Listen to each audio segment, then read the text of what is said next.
अस्सलाम वालेकुम। हाँ बाजी की हाल चाल है, ठीक हो? ठीक भाई। आप ठीक हो? पहचाना मुझे? कौन हूँ? 6,000 दिया था आपने। आप रो रही थी ना उस दिन बड़ा।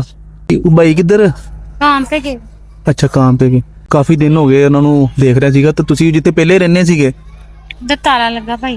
ਹਾਂਜੀ ਉਹ ਭਾਈ ਦੱਸ ਰਹੇ ਸੀ ਕਿ ਕੋਈ ਕਿਰਾਇਆ ਵਗੈਰਾ ਦੇਣ ਵਾਲਾ ਸੀਗਾ ਉਹਦਾ। ਹਾਂਜੀ 15,000 ਰੁਪਇਆ ਦੇਣ ਵਾਲਾ ਹੈਗਾ ਉਹਨਾਂ ਨੂੰ। ਤੁਸੀਂ ਜਿਹੜੇ ਪੈਸੇ ਦਿੱਤੇ ਸੀ ਕੁਛ ਹਾਂਜੀ। ਮੇਰੀ ਤਬੀਅਤ ਨਹੀਂ ਸੀ ਠੀਕ, ਮੈਂ ਬੋਤਲ ਲਗਾ ਲਈ, ਕੁਛ ਕੋਲ ਸੀ ਅੱਛਾ ਉਹ ਬਸ ਉਹਨੂੰ ਦਿੱਤੇ ਆ, ਲੇਕਿਨ ਉਹਨੇ ਨਹੀਂ ਤਾਲਾ ਖੋਲਿਆ। ਨੇ ਕਿਹਾ ਸਾਰੇ ਪੈਸੇ ਦਵੋ ਤੇ ਸਮਾਨ ਦੇ ਦੇ। ਅੱਛਾ ਇਹ ਹੁਣ ਤੁਸੀਂ ਮਕਾਨ ਚੇਂਜ ਕੀਤਾ, ਦੂਸਰੀ ਜਗ੍ਹਾ ਤੇ ਆ ਗਏ ਆ? ਨਹੀਂ ਕਿਸੇ ਦੇ ਘਰ ਅੱਛਾ ਹੁਣ ਤੁਸੀਂ ਕਿਸੇ ਦੇ ਘਰ ਰਹਿੰਦੇ ਹੋ? ਦੋਸਤ ਆ ਉਧਰ, ਮਤਲਬ ਕਿ ਮੇਰੀ ਉਹਦੇ ਘਰ ਬੈਠ।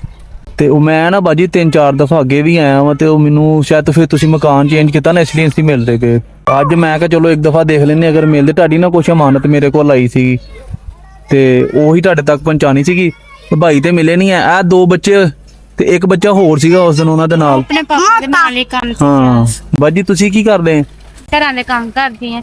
ਅੱਛਾ ਮਾੜੇ ਜੀ ਆ ਜਿੱਥੇ ਬੱਚੇ ਤੇ ਜ਼ਾਹਰਾ ਪਾਲਣੇ ਹੀ ਪਾਲਣੇ ਨੇ।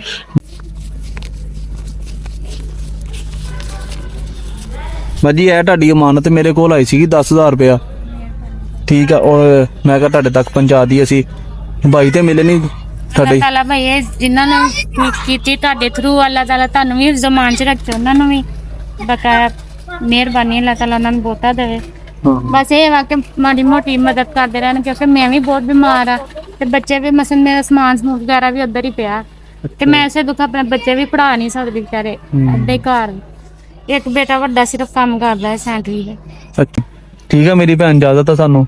ਤੇ ਭਾਈ ਓਕੇ ਸ਼ੁਕਰੀਆ, ਤੁਸੀਂ ਲੱਭ ਕੇ ਸਾਨੂੰ ਸਾਡੀ ਬਾਜੀ ਸਾਡਾ ਫਰਜ਼ ਬਣਦਾ। ਮੁਸ਼ਕਲ ਬਹੁਤ ਜ਼ਿਆਦਾ ਤੁਸੀਂ ਇਹਨਾਂ ਸਾ ਚਲੋ ਬਾਜੀ ਚਲੋ ਕੋਈ ਤੇ ਬਾਜੀ ਮਸਲਾ ਹੱਲ ਹੋਏਗਾ ਇਹਦੇ ਵਿੱਚੋਂ। ਭਾਈ ਕੋਈ ਰਾਸ਼ਨ ਲੈ ਲਿਓ ਜਾਂ ਜੋ ਤੁਹਾਡਾ ਦਿਲ ਕਰ ਮੇਰੀ ਭੈਣ ਨੇ ਲੈ ਲਿਓ। ਕੋਈ ਤਾਂ ਕੋਈ ਆਸਾਨੀ ਹੋਏਗੀ ਨਾ ਤੁਹਾਨੂੰ। ਹਾਂਜੀ ਭਾਈ। ਚਲੋ ਚਲੋ ਠੀਕ ਹੋ ਗਿਆ ਮੇਰੀ ਭੈਣ।